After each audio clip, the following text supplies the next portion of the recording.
And I've always been out, less because I had people around me that supported me and more because I was one of those kids that bit people, so nobody really wanted to say anything to me.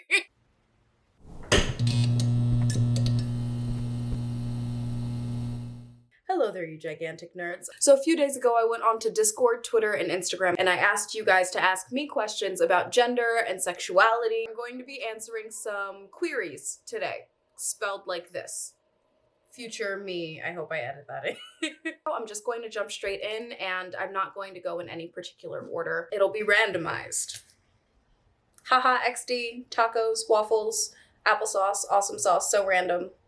Grr. Oh, no. Kieran from the Discord server asks, hey. Hi. Two-part question. Side note, I feel like when people say two-part question, they really just mean two separate questions that they ask at the same time, but how did you realize you weren't cis and straight? Which one came first? Well, that is actually a two-part question. So the answer to that is actually the same for both of them. So I knew from a very young age that I was not straight. I have like core memories of me being like, no, just people are very pretty.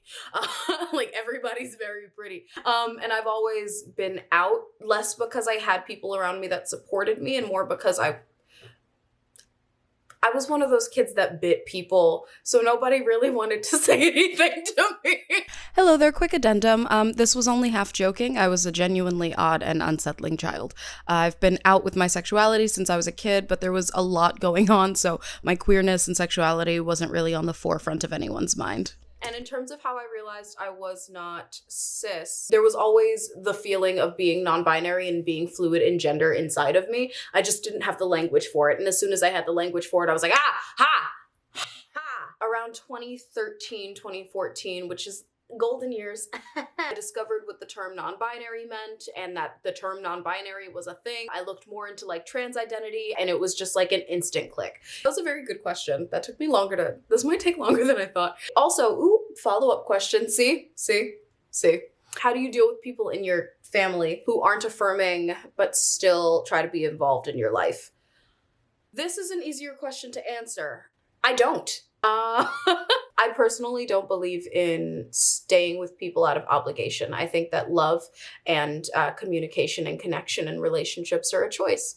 And that every single day you wake up, it is an active choice that you have and that you make to actively cultivate and work on and nurture those relationships. If they are not affirming necessarily, but they are actively seeking to better themselves and their knowledge and information, I will tentatively communicate with them. On the flip side of that, however, if it's somebody who's not actively trying, who's just not affirming, but also wants to very selfishly on their part continue to have a place in my life, then I'm gonna go. If somebody's not being respectful to me, they no longer have access to me. But I digress. Myth/J the Ace Goblin from Discord asks, what was your favorite thing about discovering and exploring your gender or lack thereof? It's such a freeing experience. I don't know. It's just such a freeing, like, wonderful experience. My gender exploration and, like, being trans has taught me so much about, like, not just about, like, sexuality and gender and queerness, but it's also taught me so much about love and about community and about, like, setting boundaries and about how to take care of myself and about the kind of person that I would like to be and the kind of people that I like to experience my life with. My favorite thing, though, like, if I had to choose one, I don't know. I like all of it. How do you differentiate gender envy from attraction? Very easily. I can be attracted to all sorts of people. The things that like grab my attention are varied. Every single thing that I'm attracted to, though, is not necessarily a demeanor that I want to embody. Pops up from below. Below what? Hey, how do you identify? I've been waiting for somebody to ask me this question. If you're watching this and you don't know, I have an entire series on TikTok where I very kindly make skits out of folks with less than pure intentions asking how I identify. I'm non-binary and I'm gender fluid. Grumpy Swam. I wrote a typo on my computer, so it just says Grumpy Swam CRYPTID. Is swamp cryptid a based gender? You know, they ask you how you're doing and you just have to say that you're fine. Why do you even have to ask? Like, obviously swamp cryptid is like the most based gender. Like, what are we doing here? That gender thick. So this question is from Mothman. Knew Mothman was trans. How do you define your gender if you had to use words outside of normal labels? First off, I view gender as an abstract to begin with. Whatever it is that my lipstick is doing, this is my gender, which is very nice euphoria vibes. Aspian on Discord asks, could you describe your journey with labels, like what you identified with at the time for both your gender and sexuality? Ooh, I haven't talked about this in a while. So sexuality first. When I was younger, I was very much unlabeled, but I never thought that I was straight. So around the time that I was like, I think maybe 8 years old, I started using the term bisexual for myself. That kind of just stuck with me until I was about 16, 17 years old, probably closer to 17. I started to use the term pansexual and it kind of stuck. In terms of gender, oh, I did have a journey with the labels for that. Okay, yeah. So when I first started looking into non-binary stuff, I identified as a demi-girl. And then I kind of flirted with the term demi-boy for a while there, but it didn't really fit me. I had a hyper-masculinity phase that we are not going to talk about. It was terrible. Once I realized that non-binary was a thing, I immediately knew that that was a label that fit me. For a while there, I was using she, they pronouns. Eventually, after I think about a year or so, I switched over exclusively to they, them. So since I was about 18 years old now, I've been using exclusively they, them, theirs pronouns. And it's still, I think, the one that like fits me the best and like makes me the most comfortable. Hi, this is Editing Tortoise. Several months after I filmed this video. I've had to watch over that part and edit around that part for a while now, and I just kind of wanted to add a quick addendum that I thought it was very interesting that the way that I had to define and find language for myself as a child was needing to find myself within the absent spaces of what I was told I needed to be. And definitively knowing that that was not what I was, but not having the language for what I was. But anyway, back to the video. Neon Night Angel asks, could you describe demisexual as sometimes I feel wrong claiming it? First off, I'm very sorry that you feel that way. I don't know personally if there's a right or wrong way to claim something. I think that a lot of queer folk deal with imposter syndrome. We have a habit of overanalyzing things and then realizing that most people who are not in those communities don't think that much about them. But I am sorry that you feel even momentarily wrong claiming it. So I'm gonna give you the Google definition and then my definition. The Google definition is demisexual people only feel sexually attracted to somebody when they have an emotional bond with that person. The prefix demi means half, which can refer to being halfway between sexual and asexual. My definition, which is a little bit less textbook. Also, I'm demi-romantic. I am not demisexual, I don't think. Fuck, not again.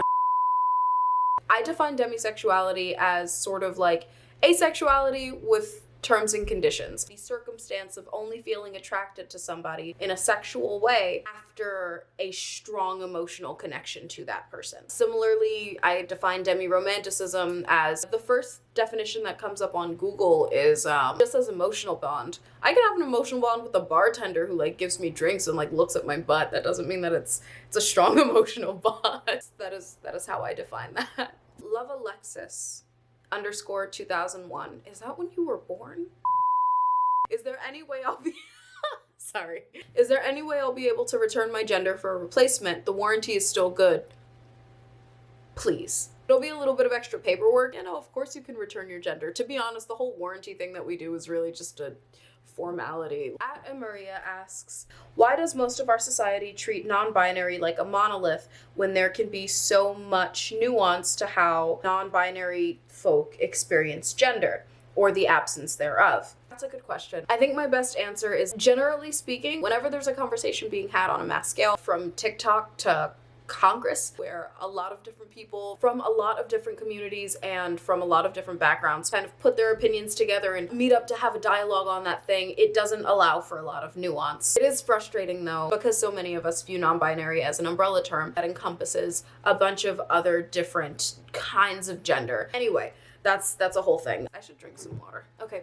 Ether Spiral asks, IDK if a question, but a cool and satisfying gleeful euphoria moment.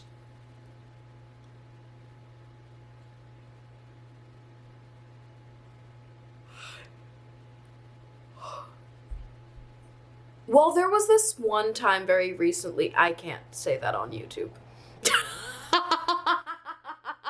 The most honest answer that comes up is, in 2016, I was on a slam team with some of my best and oldest friends. That was around the time of my life when I had really started setting hard boundaries about my pronouns and my gender identity. And these were folks that I had known for years, and they respected my pronouns every single day, and they didn't mess up, or if they did, it wasn't a big deal, and like they just corrected themselves and like kept going. So I sat them down and I told them how much I appreciated all of them for supporting me and like making me feel seen and making me feel valid and making me feel heard, and never calling into question the validity of my experiences. And yeah, being around people that support you, especially when you are dealing with like very major dysphoria or some kind of like lack of care and support. Sometimes it's just a daily collection of like salve over a burn. But when you sit down to acknowledge it, like, or at least when I sat down to just acknowledge it, like I felt so much love and like gratitude and just felt so like valid and like euphoric in that moment of acknowledging that. Also, I got a pair of dungarees last summer. They were green and linen, and I love them. And when I wear them, I look like a 5'2" potato sack, and they make me so happy, and they have little pockets. I love my dungarees so much. So I'm all out of time. It is... All y'all need to know is that I don't have to wake up within the next hour. That's how late that is. But I do have to wake up at 6 in the morning. I should go to sleep.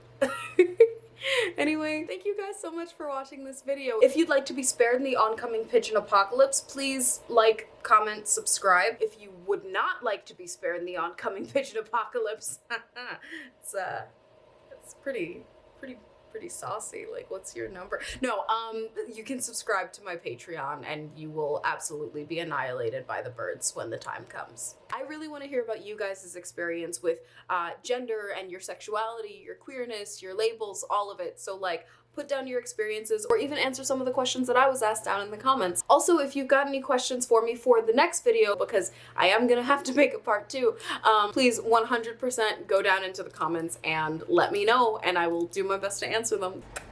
Thanks!